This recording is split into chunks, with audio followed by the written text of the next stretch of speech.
Still sleepy? Malambing na tanong sa akin ni Drew. Kakagising ko lang at inaantok pa talaga ako. Opo, anong oras na? Tanong ko sa kanya. It's 4 in the afternoon, mi vida. Sagot niya sa akin. Anong oras tayo aalis? Kapag di ka na inaantok. Nakangiting sagot niya sa akin. Ang sakit ng katawan ko. Sabi ko sa kanya. Te amo, mi vida. Bulong niya sa akin at tinilikan niya ako sa labi. Maliligo na ako para makauwi na tayo. Sabi ko sa kanya dahil baka kung saan na pa mapunta ang halik niya.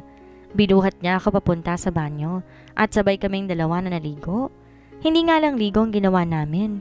Kahit masakit ang buong katawan ko'y bumigay pa rin naman ako sa pamimilit niya sa akin. Gosh, ang rupok ko sa kanya. Ready? Nakangiting tanong niya sa akin habang nakasakay kami sa helicopter niya at paalis na sa isla. Ready na po, Captain?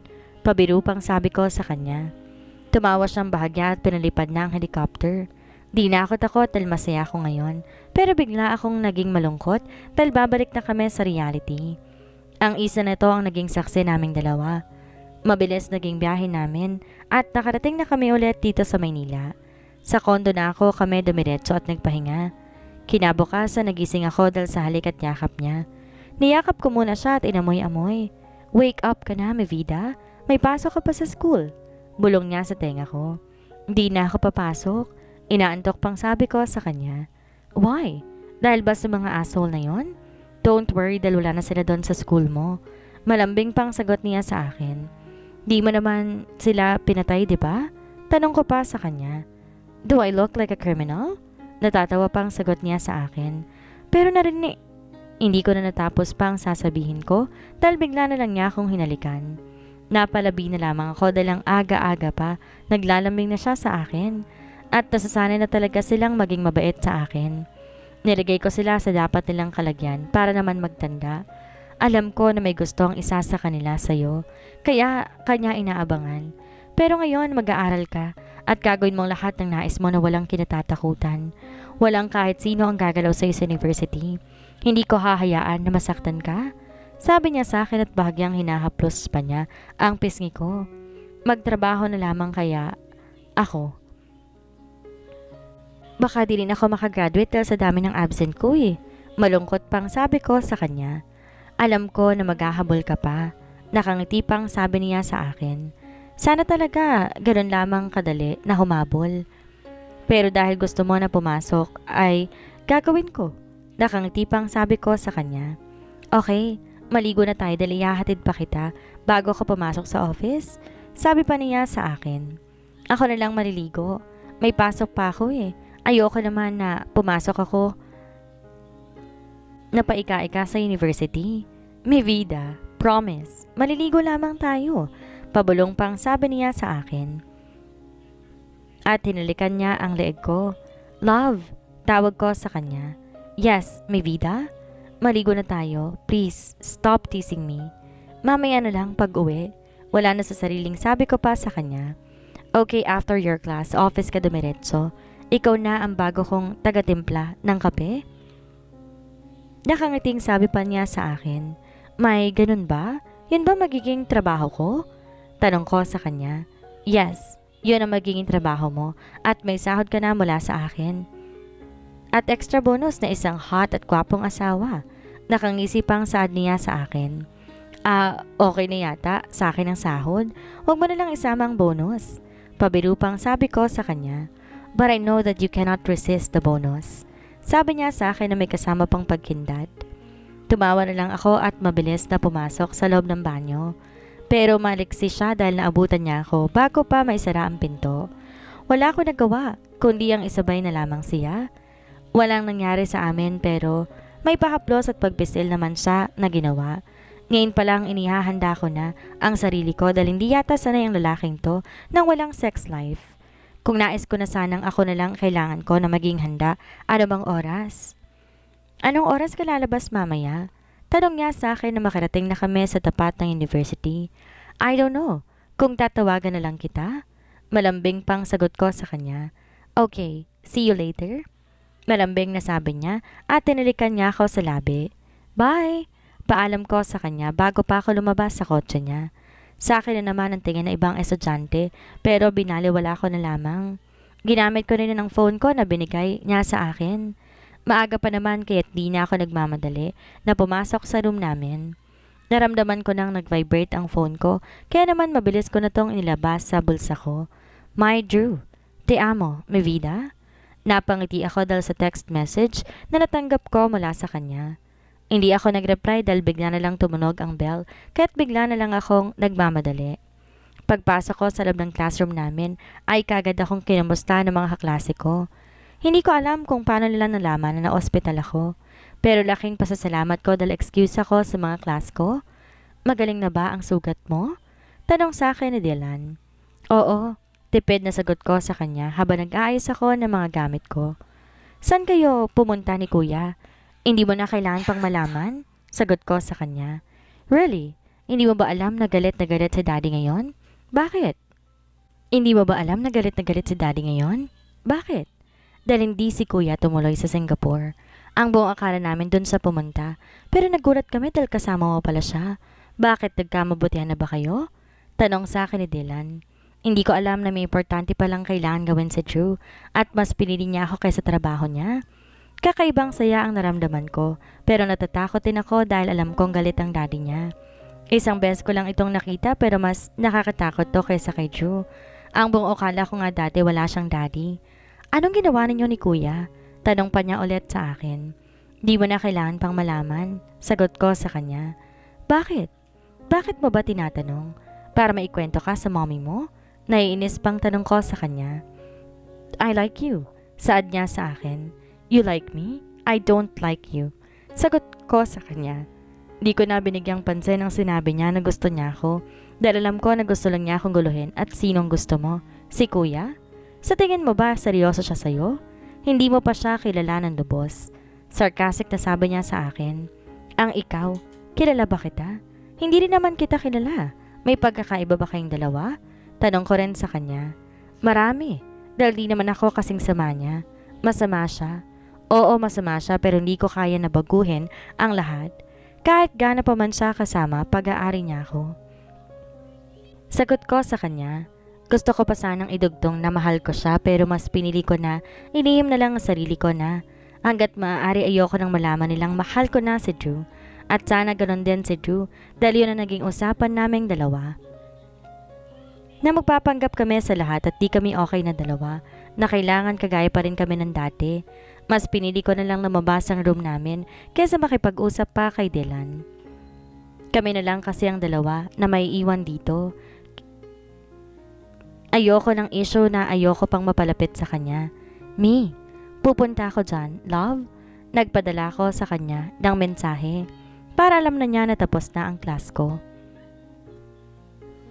Napangiti na ako dahil ang dami niyang text sa talata na nagtatampo siya sa akin. Pero hindi ko inaasahan na nasa labas pala siya ngayon ng university namin. Nakangiti akong sumakay sa kotse niya at sinalubong naman niya ako ng isang mapusok na halik sa labi na para bang ang tagal namin hindi nagkita. How's your day? Okay naman po. Ikaw, kumusta ang araw mo? Tanong ko rin sa kanya. Busy sa tambak na trabaho? Ay bakit mo ako pinasundo? Sana hinintay mo na lamang ako dun sa office mo. Sabi ko sa kanya. Miss na kasi kita at kailangan ko ng energy mula sa asawa ko. Sagot niya na ikinangiti ko. Sus, nagpapalakas ka lang yata sa akin eh. Opo, natatawang sagot ko sa kanya. Hawak niya ang kamay ko habang nagmamaneho siya. Hanggang nakarating kami sa kumpanya niya. Confident siyang naglalakad samantalang ako. Parang kulang na lang dumapa na ako ng tuluyan sa sahig. Nahiya kasi ako dahil nakatingin sila sa akin. Kahit na hindi nahawak ni Drew ang kamay ko, naiilang pa rin ako. Kasama din niya ako sumakay sa exclusive elevator na para lamang sa kanya. Pagpasok namin, hinalikan na naman niya ako. Ang kulit na talaga. Akmang pipindutin niya ang stop button pero kagad ko siyang napigilan. Nasa company ka kaya behave lang. Sabi ko sa kanya. Opo, sorry po. Malambing na sabi niya sa akin at niyakap niya ako. Sabay halik sa noo ko. Pagpasok namin sa office niya, hindi ko inaasahan na nandito si Lucille at nakaupo siya sa may couch at halos lumuwa na ang malaki niyang boobs. Tumingin ako kay Drew dahil inaasahan ko na kay Lucille ang atensyon niya. Pero mali ako dahil sa akin pala. Sa akin siya nakatingin. Seryoso ang gwapo niyang mukha. At lihim naman ako napangiti dahil ang galing niyang umarte. Tumingin ulit ako kay Lucille at nakangiti na siya sa akin ng sobrang tamis. Hi, Archer. Why are you here, Lucille? Pupunta kasi ngayon ako sa designer ng gown ko. 'Di ba, sasamahan mo ko? Ang sabi sa akin ni tita, hindi ka naman busy today. I'm busy and I have a lot of work today. But you need to be there. Kung hindi mo ako sasamahan, pwede ko bang isama itong employee mo? Naiinis pang tanong niya. Nagkatinginan kaming dalawa ni Drew. Hindi ko alam kung anong nasa isipan niya ngayon. Sasama ba siya o hayaan niya ako na isama kong fake fiancé niya? Bakit mo siya itasama? Tanong ni Drew kay Lucille. Kasi ayaw mo naman akong samahan eh. Kaya siya na lang isasama ko. Kesa naman pumunta ako doon, mag-isa. Maarte pang sagot niya sa asawa ko. Okay, sasamahan na kita. Biglang sabi ni Drew. Umuwi na po ako. You are coming with us? Biglang sabi sa akin ni Drew na kinagulat ko. Magpapaalam sana ako sa kanya dahil wala rin naman akong gagawin dito. Kung sakaling taga-timpla ng kape ang trabaho ko, wag na po. May inis akong naramdaman pero pilit ko ang tinatago. Bigla ko na lang kasing naisip na bakit ba siya ako isasama? I don't like the idea na isasama pa niya ako. Nakakainis siya. Anong gusto niyang gawin ko doon? Tinarayan ko siya nung hindi nakatingin sa akin si Lucille pero ang siraulo kinindatan lamang ako. Ako naman tong marupok kaya kinilig din. Sa ayaw at sa gusto mo, sasama ka. Sabi niya at nauna siyang lumabas sa office niya. Di ko talaga maintindihan kung bakit kailangan mo pang sumama. I don't like you. Galit na sabi ni Lucille bago rin siya lumabas. Kahit ako hindi ko rin maintindihan. Kung ako lang masusunod ayoko rin naman sumama at di rin kita gusto. Naiinis na bulalas ko at sumunod na lamang ako sa kanila. Habang naglalakad kami, ilang ulit nang gustong hawakan ni Lucille ang kamay ng asawa ko pero mabutit hindi ito pumayag. Pasakay na kami sa kotse at takmang pagbubuksan na sana niya ako ng pinto pero pinigilan ko siya. Gusto pa sana ni Lucille na siyang nasa harapan pero dahil boss ko tong asawa ko'y wala akong choice kundi sumang-ayon sa kanya. Kaya padabog na pumasok si Lucille sa backseat. Magkatabi kami ngayon ni Drew dito sa harapan. Habang nasa biyahe ang ingay ni Lucille. Kaya kesa makinig sa Marta niyang boses, mas pinili ko na lang matulog. Inaantok pa kasi ako ngayon eh. Nagising lang ako dahil naramdaman kong may dumadampi sa labi ko. We're here! Bulong pa niya sa akin. Dito na lang ako. Inaantok pang sabi ko sa kanya. Sama ka na sa loob. Kapag wala ka na doon baka akitin niya ako. Bulong pa niya sa akin kaya't napadilat agad ako ng mga mata ko. Magpapaakit ka rin ba? Nakanguso pang tanong ko sa kanya. Of course not. I'm just teasing you. Let's go na. Malambing na sabi niya sa akin at tininan na ako palabas ng kotse niya. Wait lang love, magulo pa ang buhok mo. Pabulong pang sagot niya sa akin. Behave ka na at baka bigla na lang magalit sa akin ang fiancé mo. Kinilig pa naman ako pero nang maalala ko kung sinong kasama namin, nasira na ang mood ko. Okay po, mi vida? Automatic na namula ko. Kagabi ko lang kasi nalaman ang ibig sabihin ng mi vida. Medyo tumas pang kilay ko dahil may nalaman pa siyang my life. Sira ulo siya. Samantalang ang sama niya sa akin noon. Di ko naman gustong mag-flashback pa pero parang nakakapanibagong lahat ng nangyayari sa amin ni Drew. Archer, alin na maganda dito? Tanong pa niya kay Drew pagpasok pa lamang namin. I don't know. Ikaw nang bahala. Sagot naman niya at naupo na sa may couch. Hey, sa tingin mo, alin na maganda? Biglang talong niya sa akin. Ito po. Sagot ko sa kanya sabay tura ng simple lang na white dress. Pangit naman ang taste mo? Sad niya sa akin. Opo, hindi po talaga maganda ang taste ko. Sad ko sa kanya. Maganda naman siguro ang taste ko pero ano siya? Hello? Bakit ko naman ituturo sa kanya ang pinakamagandang gown? Magiging kabit siya ng asawa ko. Hanggat maaari ayoko nang magtanong pa kay Drew ng tungkol sa babaeng to. Alam ko na may rason siya. Pero hindi ba siya natatakot na baka malaman nila na hindi naman tunay ang magiging kasal nila? Pero dahil alam ko na matalino itong asawa ko, hahayaan ko na lamang siya dahil ang mahalaga sa akin ngayon ay okay kaming dalawa. What are you thinking? Tanong sa akin ni Drew na nasa tabi ko na ngayon. Wala po. Nakangiting sagot ko sa kanya. I miss you, mi vida? Malambing na bulong niya sa akin at tinalikan niya ako sa labi na tinugon ko. Pero kagad ko naman siyang tinulak dahil baka may makakita pa sa aming dalawa. What? Mahina pang tanong niya sa akin. Behave po, behave.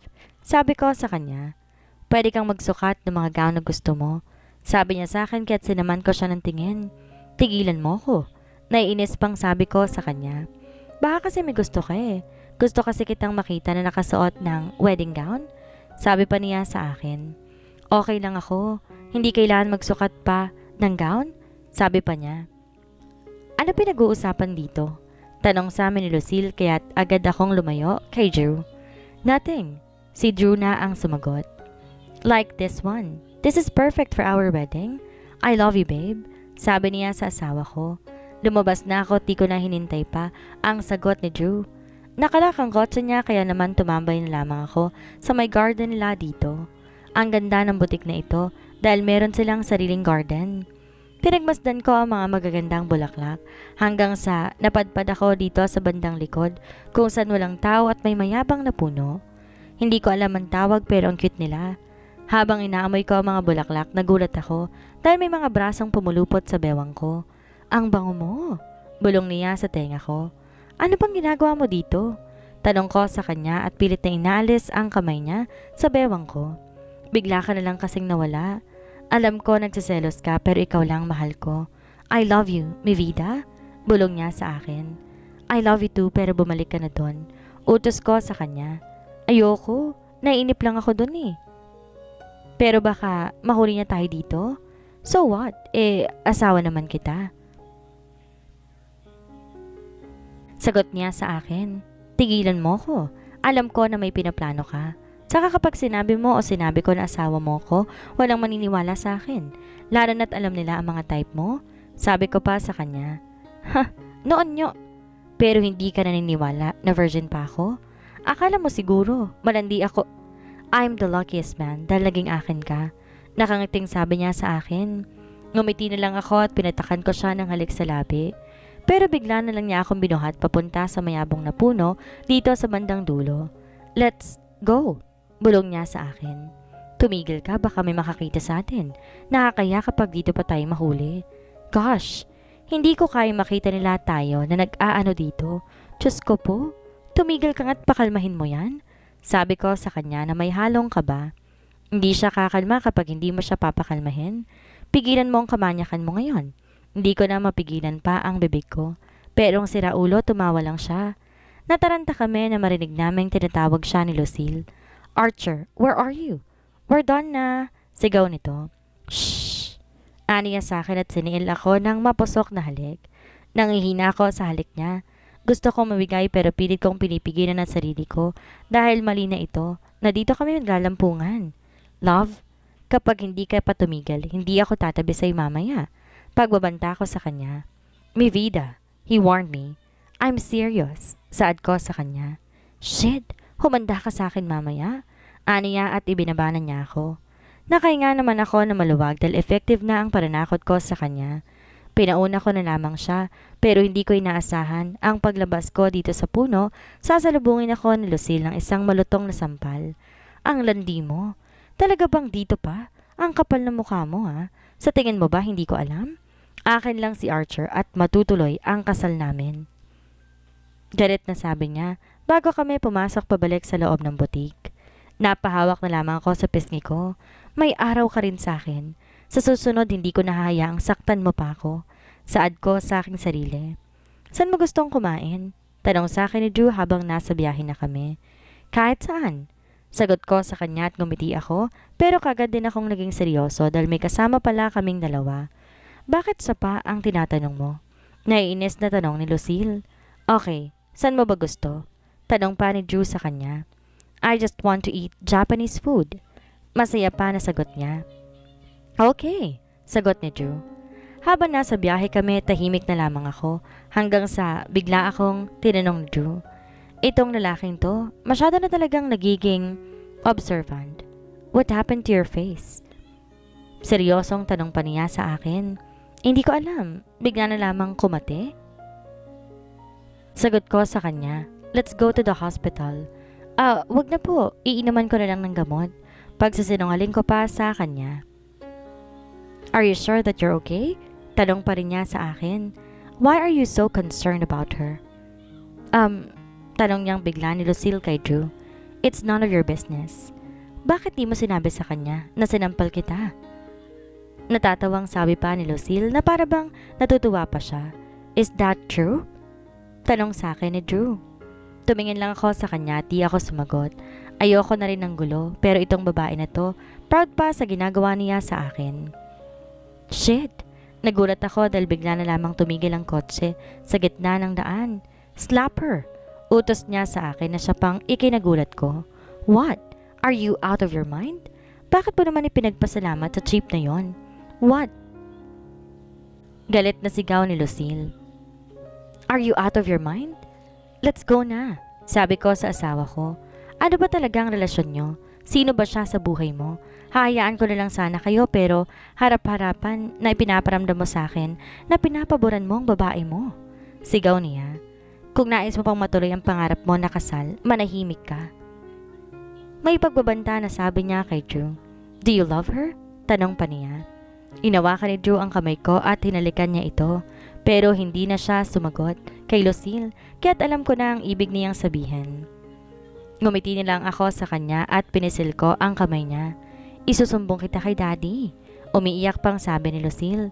Magsumbong ka para may makalagyan ka. Nakangising sabi ni Drew. Wala akong balak umatras sa kasal dahil kahit anong gawin ng babae na yan, kabit pa rin siya. Umiiyak na sabi niya. And you know your place? Yun na lamang ang sinabi ni Drew. Hindi na kami tumuloy sa restaurant dahil wala pa sa mood si Drew. Dumiretso na nga lamang kami sa bahay nila. Masamang tingin naman namin ni Lucille sa kanila pero tumawag ang mommy ni Drew na doon din naman pumunta ng babaeng anak niya. Hi Iha, mas lalo ka yatang umaganda ngayon. Puri niya kay Lucille. Kung gaano kahaba ang tingin niya sa akin, siyang angat na angat para kay Lucille. Thank you tita. Sayang talaga at hindi mo nakita ang napili kong gown kanina. It's okay, Iha. Makikita ko rin yon sa big day mo. Nakangiti pang sabi ng mommy ni Drew. Gusto kong umalis na para hindi ko na marinig pa kung paano niyang purihin si Lucille.